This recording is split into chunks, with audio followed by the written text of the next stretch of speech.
Moving over to the heavyweight division now, we got the big boys throwing down as we have Waldo Cortes-Acosta coming in at minus 350, going up against Derek the Black Beast Lewis, who comes in at plus 285.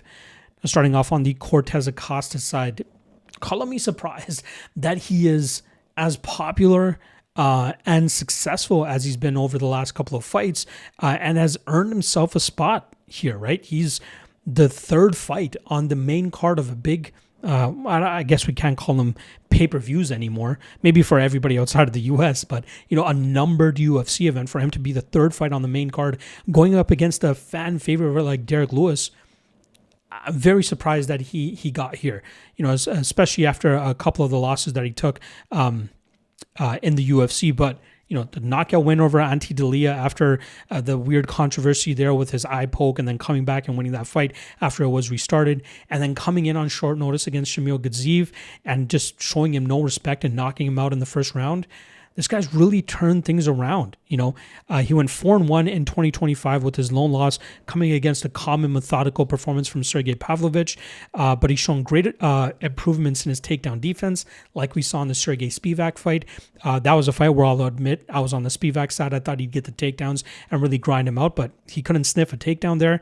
But he's really gotten confidence in his power as of late. He'd only earned a knockout win in one of his first 5 UFC fights, and now he has 3 knockouts in his last 4 UFC wins, showcasing that he is trying to be a little bit more entertaining, throw with a little bit more power. We know he has a good striking game, right? He throws a crisp jab, he throws a pesky and consistent jab, and just stays active with that, and then follows up with the power after that. He moves very well for a guy of his size, again, coming from a baseball background, then shifted on over to boxing, and now in mixed martial arts. He's only maybe 2 or 3 wins away from being in title talks. But his durability is also very high level. That durability, though, is definitely going to be tested this weekend against the UFC record holder in terms of knockouts. And that's Derek Lewis, who's actually on a 2-fight winning streak, which is very surprising. This is the first time he finds himself on a winning streak in over 5 years. The first win was against Rodrigo Nascimento, where we saw the usual Derek Lewis losing early rounds and coming back in the third round and getting that big win. And then the Talishin Teixeira fight showed the youngster no respect at all. If you remember, that was Teixeira's second UFC fight, thrown into a main event against a heavy hitter like Lewis, and Lewis just walked him down, landed big shots, and got him out of there quickly. So Lewis is still dangerous at 40 years old, right? You can go into being 40 and 42 even and still be very consistent and successful at heavyweight, because it's more about power than anything. And that's kind of been Lewis's style. That's why he doesn't fight as often. He gets paid very well because he's a very popular fighter, but he knows if he just goes out there, throws a big haymaker, his opponent might just drop. Otherwise, he might get grinded out like he did against Jailton Almeida, or submitted like he did against Sergey Spivak. And that's kind of the issue in his game. He really struggles in terms of dealing with heavy grapplers or very technical strikers. If he can't land that big bomb, it's more often than not he's going to end up losing that fight. Now here against Cortes-Acosta, I expected Cortes-Acosta to be a favorite.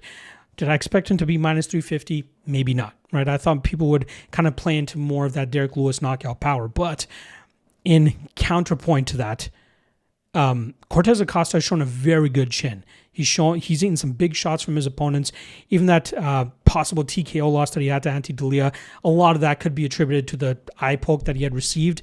But he is a very, very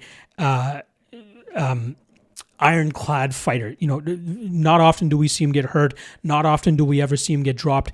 It's going to get tested this weekend, obviously, against Derek Lewis, but I feel like he can eat the best shot from Derek Lewis, still come forward, still land his pesky jab, really just stay on Lewis, and I think that eventually leads to a TKO finish for Waldo Cortes-Acosta. Am I willing to pay minus 250? Probably not.